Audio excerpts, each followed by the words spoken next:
You know, a can of Coke is one of the strangest products in the world. Think about it. A 300 ml can of Coca-Cola costs you roughly 40 rupees. But a 750 ml bottle of the same Coca-Cola also costs you around 40 rupees. Sometimes, in fact, it is even lesser on grocery apps.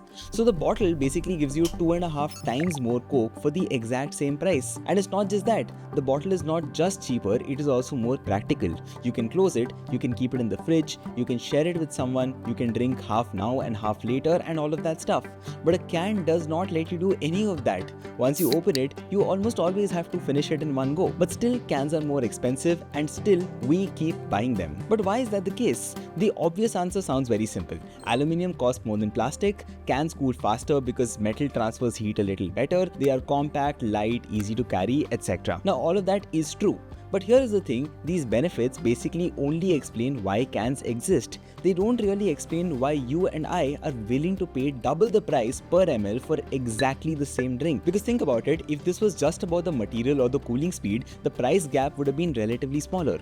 But it's not at all small, it's roughly around 2.5 times. So something definitely is going on here.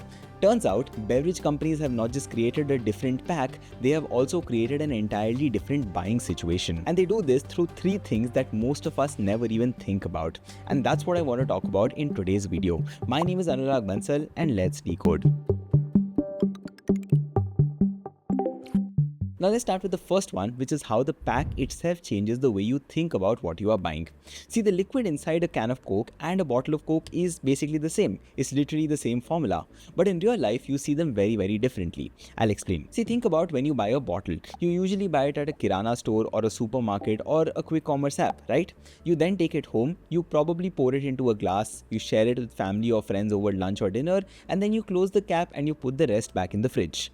So the bottle basically gives you three things: quantity, sharing, and value for money. Now think about what happens when you buy a can. You're probably at an airport, or you're at a party, or you're probably getting something quickly on the go.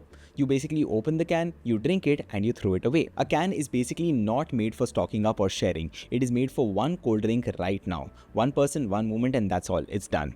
Now I know this sounds like a very basic difference when you first hear it, but it's actually the foundation of a very big pricing game that beverage companies play, and I'll explain that as we progress in the video. But anyway, a very important thing to understand right now is where these products are sold, what people like you and I as consumers are comparing it with, and how do companies make sure that people like you and I never really compare a bottle with a can. That's where it gets really interesting. But before we get there, let me show you a couple of examples just to prove to you how powerful this pack-based thinking is. As an example, let's look at Red Bull. Now Red Bull is almost always sold in small cans, and if you compare it to Sting, which is a much cheaper mass market energy drink, it is sold in small PET bottles and sometimes also in cans. Now these are very different price points. Red Bull is a premium product, Sting is affordable. But if you notice something interesting, neither of them sells 2-liter family bottles as such, and that is because the occasion itself demands a single serve product. Basically, nobody is sitting at home pouring energy drinks for their family at dinner, right?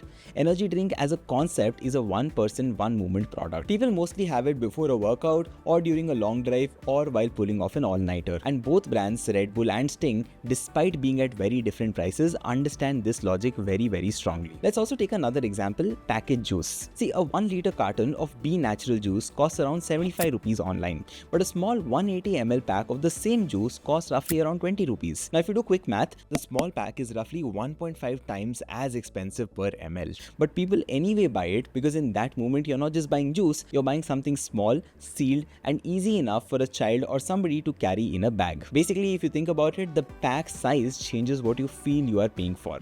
So that is the first very important thing to understand. The pack changes the occasion, and when the occasion changes, your definition of value changes along with it as well. Now let's come to the second thing, which I think is even more interesting. And this one is about how the place where you buy the can ends up changing what you end up comparing it with. See, if you keep a bottle and a can next to each other in a kirana store, a bottle will obviously win every single time. The comparison is too obvious. If you see a 300 ml can for 40 rupees and a 750 ml bottle of the same 40 rupees, you don't really need to be a math genius or an MBA to figure out which one gives you more value for money, right? So then the question is, if the can loses every direct comparison with the bottle, then how does it still sell so well? That is because in most places, when you actually buy a can, a bottle is simply not even there. And that is where it gets very interesting. Think about it. Imagine you're at an airport and you're thirsty and your flight is in 40 minutes. So you see a vending machine and you notice a can of Coke inside for 80 or 100 rupees. Now what are you comparing it with at that moment? You're not comparing it with a 750 ml bottle from your local Kirana store, right? That bottle is not in front of you right now. It is not even available at the airport. You are probably comparing it with whatever else is available at the airport at that time. You probably see a water bottle, a 250 rupee coffee, or a 300 rupee juice. Or your other option is just to board your flight thirsty, which you're probably not in a mood to do. Now in that set of options at that moment, the can does not feel expensive at all. In fact, it feels like the most reasonable and the most cheap choice. The exact same thing happens when you're at a cinema hall. At that point, you're not really thinking like a grocery shopper. You're already in a position where popcorn costs 400 rupees and nachos cost 350 rupees. So a can at 200 rupees does not really register as a rip-off. It just feels like a part of the larger cinema experience. And that is honestly, I think, the biggest insight in this entire story. The same person who very carefully picks the biggest bottle at DMart on Sunday can very happily buy a can at the airport on Monday without even thinking twice. The person has not become less intelligent overnight. What has just changed is the situation that the person is. The available alternatives are different, their mindset is different, and the way they evaluate value is completely different. Also, by the way, speaking of Coca-Cola, here is something very interesting. See, as consumers, we interact with so many global companies every single day. We search on Google, we scroll on Instagram, we watch Netflix, we shop on Amazon, and increasingly we also use AI tools built by global companies. And most of the top AI, semiconductor and big tech companies today are based in the US itself. And I'm sure you have all heard about stories like Nvidia, which have given returns of more than 30,000% in the last 10 years. In fact, if you compare the Indian and the US market in the last 10 years, approximately 7 out of those 10 years, the S&P 500 has performed better year on year as compared to the Nifty 50. But strangely, most of us Indian investors do not actually invest in any of these stocks. Your portfolio is probably just Indian stocks, mutual funds, and maybe to some extent fixed deposits as well. And while that is perfectly fine, it does mean that your entire financial life is tied to one currency, one country, and one market cycle. And the reason most people have not explored US investing yet is not because of a lack of interest. The real problem is friction. People are unsure about how the process works, how currency conversion happens, and how taxes get filed. That is what IND Money makes very simple.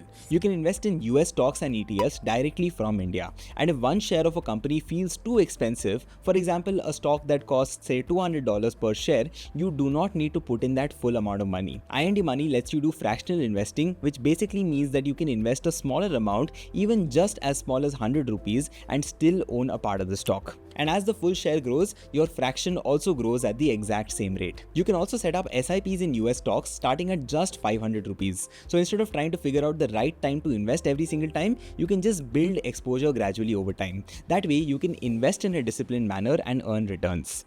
And the part that I think is very interesting is their tax support. They help you with tax reports and documentation, which honestly is the single biggest mental block that stops most Indians from even starting this process. Also, IND Money combines all the relevant reports in one place so that they are ready for ITR filing. And this entire process, right from setting up your account to doing your KYC and getting started, takes just a few minutes on the app. And there are no account opening charges. So if adding some global exposure to your portfolio is something that you have been thinking about or you want to consider, do check out IND Money. I'm leaving a link in the description. Now let's come back to what we were talking about. See, there is actually an economic principle that talks about why the same person pays 40 rupees for a Coca-Cola at DMart and 100 rupees for the same Coca-Cola at an airport. It is called price discrimination. Now the way companies execute this is by something called pricing fences. Now I know the words sound very complicated, but the idea is actually very simple. Let me explain very easily. See, a lot of times companies want to charge different prices to different people in different situations, but they cannot really make it too obvious. For obvious reasons, they cannot openly say that we are charging you more because you are at an airport or you are at a movie hall. But think about it, if the drink comes in a different pack, in a different place, for a different moment, the higher price suddenly becomes mentally easier to accept. So by the economic principle, the pack, the location and the occasion becomes the fence in some sense. And you never really feel cheated as a consumer because the product genuinely feels different in each context, even though the liquid inside is basically the same at the the end of the day. One of the best examples of this is water. See, purely from a functional perspective, water is the same liquid everywhere.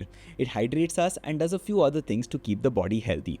But a 1 liter bottle at, let's say, a kirana store, and a small bottle at a restaurant, or a glass bottle at a premium hotel, and a fancy imported bottle at a fine dining place all have very different prices. And as consumers, we kind of accept this because we do not experience them as the same product. We experience them as different situations.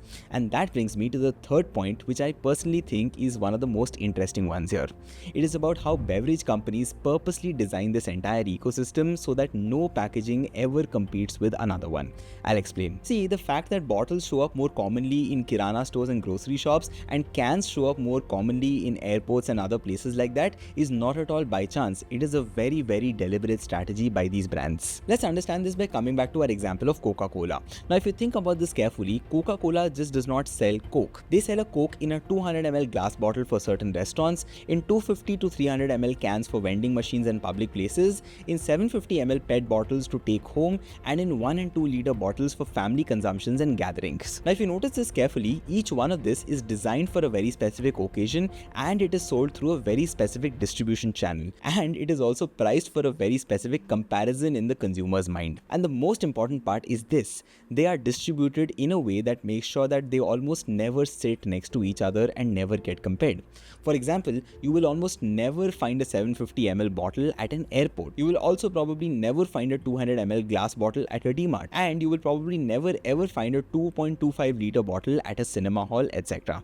Each format basically lives in its own world with its own price and with its own set of alternatives to compete against. And this is not just a coincidence, it is basically portfolio design. The same liquid is being put into 7 or 8 different packages so that the customer like you and I in each channel feels like they are paying a fair price for what is available to them at that point. So yes, when we ask why a can is more expensive than a bottle, the answer is that the can was never even meant to compete with the bottle in the first place. They were designed to live in completely different worlds, for different occasions, for different locations, for different comparisons, and therefore also different prices. I think the biggest lesson from this entire story is that a company does not always need to change the product to charge more for it. Sometimes just changing where, when, and how the same product reaches the consumers is more than enough.